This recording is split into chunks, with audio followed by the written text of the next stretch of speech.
Hong Kong court disqualifies pro-democracy lawmakers. Hong Kong's High Court has disqualified 4 lawmakers who protested against Beijing when they were sworn into the city's Legislative Council. They were found to have improperly taken their oaths of office in 2016. The ruling comes just weeks after Chinese President Xi Jinping warned Hong Kong against challenging the mainland's authority over the city.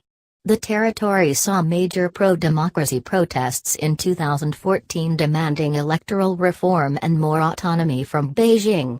Hong Kong, a former British colony, became a special administrative region of China in 1997. It is governed under the principle of one country, two systems, enjoying a high degree of autonomy. The 4 disqualified lawmakers are all members of the territory's pro-democracy movement.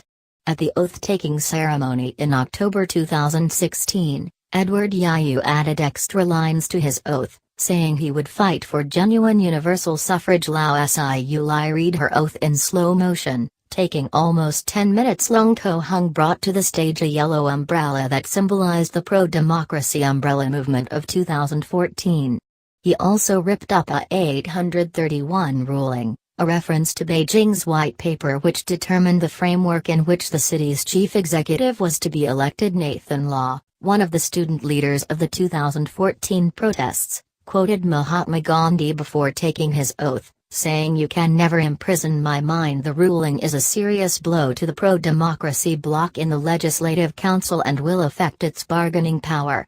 The BBC's Hong Kong correspondent Juliana Liu said the crowd waiting outside the court went silent after news emerged the 4 had been disqualified. Some members of the public cried and embraced each other in response to the ruling. The court's move comes after Beijing made the unprecedented step of issuing an interpretation of Hong Kong's basic law. The city's quasi-constitution does not mention any consequences if officials fail to be sworn in properly, nor whether they would be able to retake the oath. But China's parliament in Beijing decided that officials must accurately, completely and solemnly read out the portion of the oath that swears allegiance to Beijing. This interpretation led to the disqualification of 2 pro-independence lawmakers in November 2016.